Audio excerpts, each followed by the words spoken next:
Hello po sa inyo. Ako po si Ed. Isa po ako nurse dito sa Amerika. Isa sa mga pinagkakabalaan ko rito ay yung pagpipishing, pangungulekta ng mga bagay-bagay, tawag na sa akin hoarding. Pero ano pa yung ginagawa ko dito? May kolekta ko ng comic book. Meron ng mga comic book dito. Kung makikita yung nasa likod ko. Yung lagay ko camera ko. Mga graded collections. Meron ako may mga collection sa likod ko. But recently, focus ako sa pangolekta ng mga Pokemon cards. Sa ngayon, ang hirap palang maghanap ng Pokemon cards, ano? Kasi bigla nagkaroon ng boom ang Pokemon cards, para kasing stock yan, Sa isang card na gato, minsan nagkakahalaga ng pagkamahal-mahal na presyo. But anyway, bibigyan ko lang kayo ng basic na kaalaman sa Pokemon card kung nagsisimula pa lang kayo. Usually kasi, ang mga card, nabibili siya sa isang isang lalagyan tapos marami siyang pack. Katulad halimbawa nito. Katulad nito. So meron siyang 6 na pack kung bibili ka sa actually mahirap maghanap kayo ng Pokemon Cards packs. Totoo lang. Ito kabibili ko lang to kahapon Ilang store na pinuntahan ko, hindi ako makachamba. Talagang hirap ko bumili ng mga Pokemon cards kasi nagkakaroon ng naubos ng supplies, ang dahil bumibili, marami nag-scalpel. Yung scalpel bibilin nila lahat tapos ibibenta na ng mura. Pero meron mga Pokemon store na talagang hindi ka naman bibigyan ng mata sa presyo, kaya lang maibilis nga maubos dahil sa mga scalpel.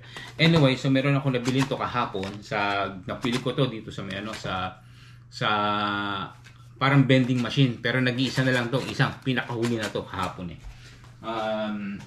meron din ako mga EX, yan, ganito, at meron din akong ito yung bago ngayon ito yung Holiday Calendar 2025. Hindi ko pa siya binubuksan ngayon, ewan ko kung bakit, siguro gusto ko lang i-display sa aking mga collection.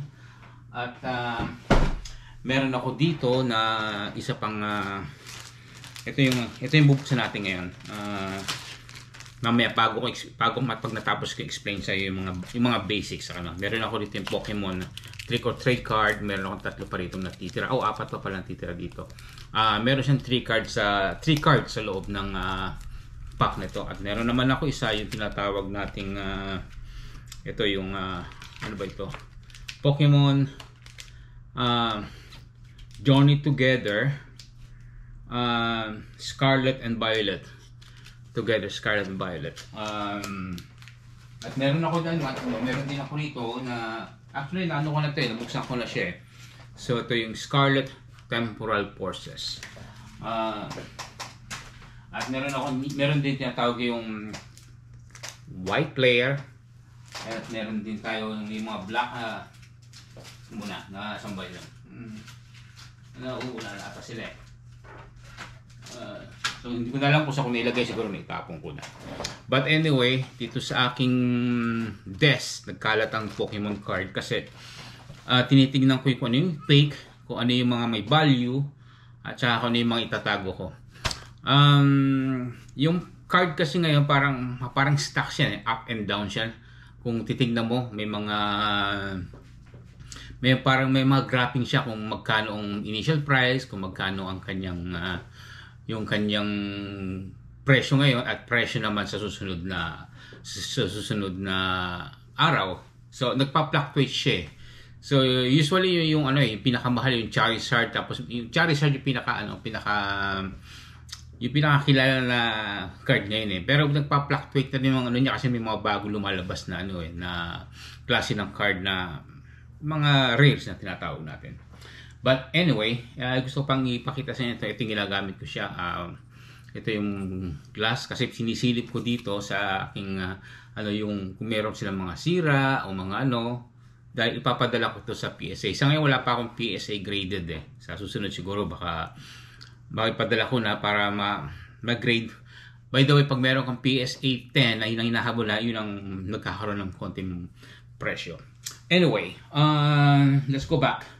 So, sa isang card, meron siyang kasi itong Pokemon, meron siyang klaseng card na 3 cards lang siya. At merong cards na 10 cards ang laman niya. Okay, bubuksan natin ito maya-maya. But anyway, explain ko sa inyo. So, paano mo nga ba malalaman kung may value yung card mo? Usually, meron silang tinatawag yung common, tapos meron silang tinatawag na rarity. Tapos meron din silang holographic at meron din silang reverse holographic. Meron din silang tinatawag na yung full art. At saka yung mga rarity, yung mga full art. Isa sa mga na pull kong full art ay simula no mag-start ako ng Pokemon. Kung titingnan rin sa mga ano ko sa mga ano ko lang yung mga mini yung tato sa short ko, ando doon yung mga na-pull ko. So ito yung mga medyo merong konting presyo na nakuha ko. So nakapag-pull ako ng isang ito bezel. Meron siyang bezel at meron din akong na-pull na isang Hydreigon na dati nung unang presyo nito no ako 20 tapos biglang bumagsak ang presyo niya tapos meron din ako nito yung Gengar. So sa mga favorite ng mga collector si Gengar na-pull ko siya. Kahapon ko ito na-pull. So ano nga ba? So meron tayo doon syempre babalik tayo ulit. So yan yung mga klase ng mga card na mga sinasabi ng hit mo kapag nakuha mo kapag nagbukas ka ng mga pack. Paano ba? So, una natin tingnan natin yung sinasabi lang common. Paano malalaman kung common, paano yung rarity nito? So, ito yung isang part na makikita mo. Kaya titignan mo kasi unang card kasi meron nakalagay yung titignan mo yung bottom. Dati kasi nasa right side siya dito. Ngayon nasa left side na lang siya. May mga initial din dyan. Malalaman mo kung anong klaseng card siya. So, unang titignan mo kung anong siyang belong siya. So, ito siya. Kikita mo. So, yung number ng card. Isa pa pala yung number card. Diba minsan nakikita mo yung katulad ito 025/196. So, ano ibig sabihin yan? Yung 025 means yung number ng card. Ito kala mo sa 0 number 25 cards. Tapos yung nakikita mo yung over, may slash siya, may number siya, yun yung set ng kanyang card. Tapos meron diyan nakalagay, for example, F o ganyan, o kaya for example, yung somebody nakalagay dito. Malalaman mo siya kung halimbawa, saan ba yun? Sorry nakakalat kasi mga card ngayon. Meron nakalagay diyan kung anong set siya, for example, ito, set siya ng Trick or Treat, or set siya ng Johnny Together, or set siya ng isang ng Temporal Force, o set siya ng isang halimbawa, for example nito, white player o dark player, something like ganon. At isa naman ay set siya ng isang, for example, yung mga tulad yan, EX. So may mga value yung set siya ng EX. O meron din to yung saling nakuha ko, no? Yung bago, si Victini, na hindi ko pa binubuksan, pero meron siya tinatawag ng mga promo card. Katulad ito, promo card yan. Ito. So, ito meron siya malaking card. Ewan ko kung nakita nyo, sorry nakatagilid kasi ako So, yan yung mga isang mga so, yan yung gano'n yan. Tapos, makikita nyo rin sa titingin nyo sa kanyang ilalim, meron siya yung mga stars. Meron siyang single stars, double stars, o 3 stars. Okay? At meron din siya yung kung anong color. Meron siya yung gold color. Meron din siyang katulad nito. Itong isang to is 2 stars, double white color. So may mga ano rin siya, no? At meron din siya ditong katulad nito. Ito 1 star lang siya, 1 star. Yan isa sa mga tinitingnan natin nila. Then, makikita ko yun ng mga for example, mayroon siya, may mga diamond. So, may mga kung ano rin yan. May mga, isa sa mga dapat na titingnan mo siya. Then, meron tayong tinatawag na yung pinaka-common, which is the common is, what do you call this one? Medyo mababa ng kanyang presyo, no? For example, ito is common. So, nakikita mo yung kanyang, hindi siya yung, wala siyang player, wala siyang hindi siya makintab. So yan tinatawag na common. Tapos tingnan mo yung dark na parang dark na may parang tundok na ganyan sa susunod number niya. Yan yung mga common na card. Although maski common siya, no, nabibenta pa rin naman siya. In fact, yun ang ginagawa ko, pinupost ko sa aking sa eBay eBay store ko, at para ibenta ko siya. Kaya medyo mababang halaga nga, pero may bumibili rin siya ng kanya. Meron din tayo rito yung tinatawag na hologram, tsaka yung reverse holo. Ang hologram is katulad to. This is hologram. Okay, hologram siya. Kikita mo yung ano niya, kumikintab siya, di ba? Hologram siya. At meron din ang tinatawag dito yung tinatawag na reverse hologram. Ang reverse hologram ay katulad nitong isang to. Okay, nawawala yung mga reverse hologram ko. Okay, this is the reverse hologram. This is the example of reverse hologram. So, reverse hologram. So, kapag kalimbawang nakakuha ko ng maganda, ikinikip ko siya sa tawag na penny sleeves. Okay, card sleeves. Ito yung tinatawag na card sleeves na para hindi siya masira yung card mo kapag nilalagay mo siya, yung pinapreserve mo. Ito yung tawag na penny sleeves. And meron din tayo dito yung tinatawag nating ito yung tinatawag kong top loader. Semi-rigid ito eh. So paglagay mo ng card mo, nilalagay lang ako, paglagay mo lang sa penny sleeves, nilalagay ko rito sa aking top loader para hindi siya masisira kasi matigas siya. So hindi siya nagbebend. Alright, I guess sana na bigyan ko kayo ng konting kaalaman. Hindi naman ako professional na isang gumagawa ng mga professional na sa mga card. Ano lang ako kumbaga sa bagito lang ako eh. So ngayon lang ako nag-start na mag-collect, pero yan napag-aaralan ko kasi nag-study tayo, nagre-research kung paano ginagamit. So, paano mo lalaman nga pala kung paano ang pag-presyo ng card?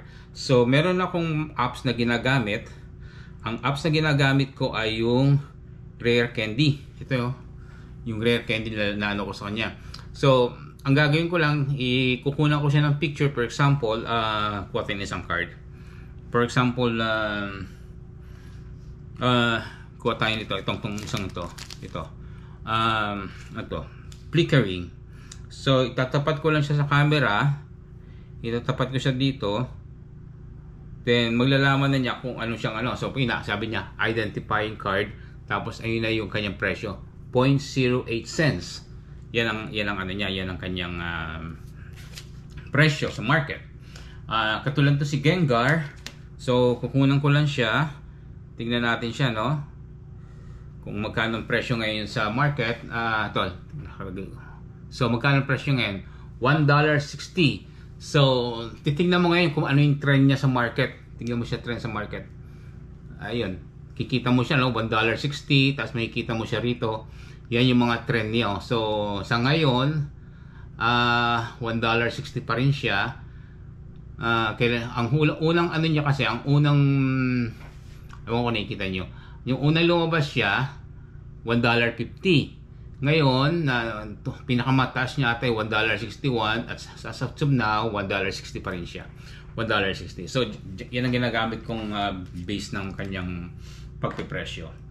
Of course, pagdating sa eBay, nagbabago rin yan kasi yung mga collector, siyempre kung ano available sa market, kung marami pa ba o konti. Kasi pag kukunti na lang, yung tinatawag low supply and demand, tumataas at bumababa ang presyo ng kanyang halaga ng kanyang value ng card. Let's see. One more time. Tingnan natin itong isang to. Ito yung meron siyang gold na star, Blitzy. Tingnan natin. Kasi nung una ko itong nakita na pool ko sa ano, so ang halaga niya is $8. Tapos kahapon, ang presyo niya bumaba siya, naging $7. Bigla na kasi, maraming lumabas na ganito eh. So, tingnan natin kung magkano ang price niya ngayon. Ang price niya ngayon ay, tingnan natin kung magkano siya ngayon. Okay. Ang price niya ngayon ay nasa $6.62 na lang. So medyo bumagsak ang presyo niya. From $8 nung una ko siya binusa, ngayon $6.62 na lang siya. Pero hindi man niya, kasi kung sasabi ko nga, depende sa law of demand and supply, no? Kasi marami kasi naglalabasan na, marami na silang napupul, kaya bumababa ang kanyang presyo. What else? Yeah, I think yun lang naman siguro yung mga basic na kaalaman ko sa pagbagawa ng pagpo-Pokemon cards. Now, and syempre sabi ko kanina, magbubukas tayo ng pack. So, pakikita ko sa inyo ngayon. Tapos titingnan natin kung meron tayong ma-hit. Tapos titingnan natin kung meron price yung card. Okay? So, we're gonna start yung sa Pokemon. By the way, titingnan nyo, pakikita ko sa inyo yung yung aking table. Sobrang kalat. Oh, yeah, sobrang kalat dito. So, nagsosort pa ako eh. Sinosort ko siya, nilalagay ko pa siya dito. Oh, by the way, yung sa eBay, isa rin yun sa mga ginagamit kong ginagamit kong parts na ang tawag yun, yung ginagamit kong basihan kung magkano ang bentahan. Okay, let's see. Okay, we're gonna start to open this. This one is Pokemon card. Gusto ko kasi nakalagay din sa ko to. So ko siya, no. Ilagay ko siya sa aking reels. Kasi iba yung orientation ng reels. Gusto nila ang kailangan ng reels nila ay naka 9:16. Buksin natin ilaw. Ay, wala na ilaw. Ayun, may ilaw pa ako ito. Yan, okay. Para medyo maliwanag. Alright. As I said, we're gonna open this card. We'll see what in there. Yung iba kasi mas exciting sila pag binubuksan lang pag ganito eh. May gunting naman ako dyan, pero excuse me. Pero mas maganda ata kung hindi natin makabuksan natin siya. Yun, okay. Buksan natin siya, ha. Buksan natin to. So, papakita ko muna siya dito. So, hindi siya fake. Hindi ka tulad na mabibili mo sa iba sa market, nakakatakot fake eh. Okay. Alright, tingnan natin kung ano to. Alright. Okay. First card is, what is this? Ito ay Duskull. So, tingnan natin yung rarity niya. Siya ay common. Kasi meron siyang dark lang siya. Parang pinpoint dark lang siya. Then, the second one is, oh, this is on Halo. Oh, tignan mo. Sharpang Halo. See that? Halo. Okay? This is holographic. Di ko alam kung meron price siya. Mamaya tingnan natin kung meron siyang price. At ang rarity niya is common. So, common siya. Common. And last card is Miss Magius. And this is Miss Magius.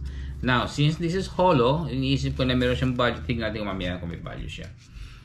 Kung may ilalagay ko siya sa preserve. Ilalagay ko siya dito sa plastic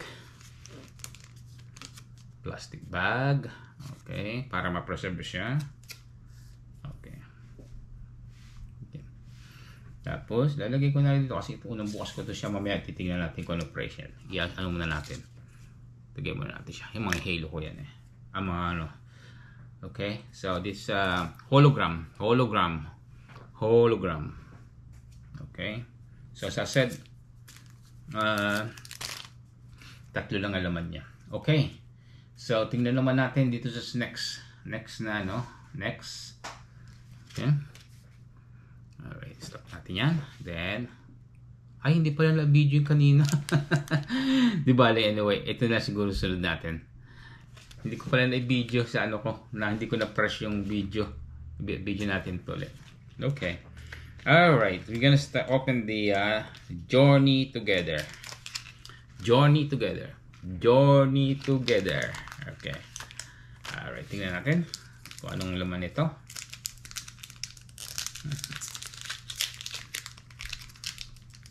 Ayaw. Yan ang ayaw. So, cut natin siya ng scissor. Okay. Hindi natin tayo magdumi. Lagyan natin dito. So, ito siya. So, sa mga pack na gasang to, meron siyang isang card dito na tinatawag yung Play Today. Meron siya nakalagay na code kung gusto mo maglaro sa sa game. Da-download lang yung Pokemon.com at lagay mo yung code at pwede kang makapaglaro. So, yung iba, ginagawa is tinatap mo na siyang ganon para excited. Okay. You see this one? Kikita mo yung energy card. So, energy card. Now, para excited kasi lalagyan niya sa ganun. Bubuksan niya siyang ganito. So, okay, what do we have in there? Okay. So, what do you have? Ito. Meron tayong coupling. Next is meron dyan, ito. Meron Shuppet. Then, we have what is this? This is Corbis Square. Common din siya.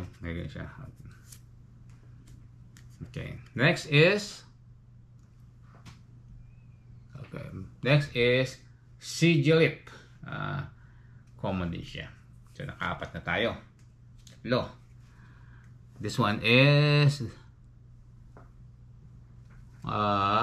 Iris Fighting Spirit. Next is Octillery. Next is Cramorant. Next is this is we call the reverse holo. See that? Yung ano niya, yung tab niya. This is a reverse holo, and this is Delmis. Segregate natin daw kasi lalagay natin mamaya sa ano yan. Then, we have a hit. Look at this. We have a hit. This is a Ribombee. And it's look at this one. Look at the stars. Look at the stars in the it's a rare, and it's a gold. We have a hit one in here. And the next is what we have in there. This is the this is also a holograph. You see this? Makintab. And we are going to put this one on dito sa penny sleeves para ma-protect natin. Lagyan natin yan. Lagyan natin dito. And this one. And also this one. Penny sleeves. Para hindi siya masira.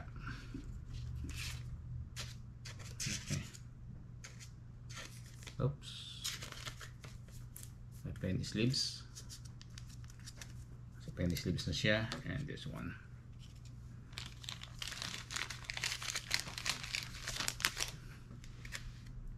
Okay, this one.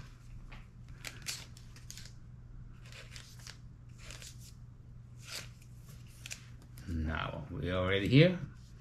So this is the first one that we pulled. So I have like a 4 in here. I have two holographs and one reverse holograph and one pinaka-hit natin. This is the one we hit.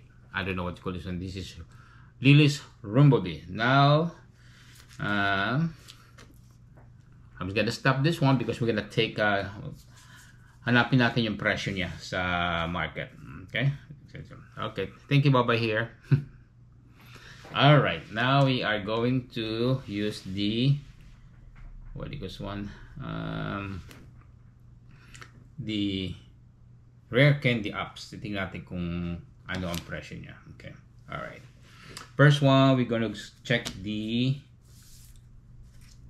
ditong halo. Dito na tayo sa hologram kasi meron akong dalawang hologram so tingnan natin kung magkano clear natin siya.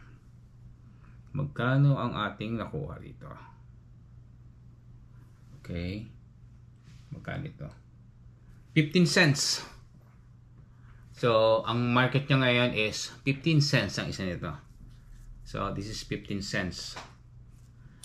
Then tingnan natin. Okay, so kung titignan mo, no, so mga nung August August 17, nasa 20, ano siya, 20 cents, tapos bumagsak, tapos tumaas ulit siya. So ngayon, nasa 15 cents siya ngayon. Then, we're gonna look at this one. Si Wallboard. Magkano ang presyo niya ngayon? 13 cents. Bigyan natin. 13 cents. See, 13 cents siya ngayon. 13 cents. Tingnan natin yung market niya. Bumabagsak pala siya. August 8 nasa 22 cents siya. Kita nyo, 22 cents ngayon nasa bumabagsak na siya. And we'll see this one. Delmis. Tingnan natin dito magkano ang ano niya ngayon, magkano ang bentahan niya ngayon. Delmis is, tingnan natin magkano ang bentahan niya ngayon. 15 cents. 15 cents ang ano niya, ang kanyang market. 15 cents. Then tingnan natin yung trending niya. Nung August 9 tumaas siya. Nung August 9 nasa 18 cents. Pero nung unang siya, ito sasabi ko dati nung unang ano siya, lumabas siya 11 cents lang siya. Ayun, 11 cents. Then tapos tumaas siya ng tumaas, tapos pantay siya, tapos babagsak, tataas, bababa. So ganyan yung value ng card niya ngayon. Now, yung pang pinali natin ay yung ito. Ito yung hit natin ngayon na hit. Okay, let's see kung magkano ang ano niya, price niya. Okay, hanggang natin kung magkano ang price. Magkano ang price niya ngayon? $5.52. Okay. I got a $5.52. Okay? Tingnan natin yung ano niya. So, yung trend nitong ano ito is nung una siya lumabas, nasa $5.40 siya, tapos tumaas siya ng mga August 18 ng $6 siya. $6, tapos tumaas ano siya sa magkano na siya? $5.52. So, paibaba ang presyo niya. So, anyway, thank you very much, at least sana natuto kayo, kung paano na medyo, kasi hindi pa ako masyado masanay magsalita sa camera, na-excited kasi ako ngayon Pero sana follow nyo ako lagi sa aking YouTube channel, subscribe kayo para sa susunod ko magpagbubukas ng mga Marami pa tayong bubuksan, marami pa tayo doon, At kung gusto niyo bumili ng mga card ko, kasi hindi ko naman tinistock dito, syempre trading, kaya nga tinatawag na trading card, i-trade mo siya, bibili ka ng bag, bibenta mo siya, at bibili ka na naman. So, i-follow nila ako sa aking sa channel ko, sa aking Facebook, o pwede ka rito, kung may interesado kayong bilhin itong mga card ko, i-follow mo lang ako, o mag-subscribe sa channel ko, pinutin mo yung bell para pag naglabas ako ng video, makikita mo yung mga pinapalabas ko. At saka yung sabi ko nga sa eBay ko, ang eBay store ko is Bulogus, spells B-U-L-O-G-U-S. So yun ang aking sa aking eBay. At sa aking Facebook, apin lang si Ed Marte. So ando doon yung aking channels. Salamat po. Ed Marte Pool. Yun ang aking sa aking nakalagay Ed Marte Pool tayo. Hindi ko matandaan. So maraming salamat po sa inyo. Sana i-follow niyo ako sa channel ko, subscribe kayo sa aking YouTube channel. Siguro paunti-unti mababago yung aking pagsasalita. Okay, maraming salamat po. Hello sa inyo. Okay. Bye. See you next time.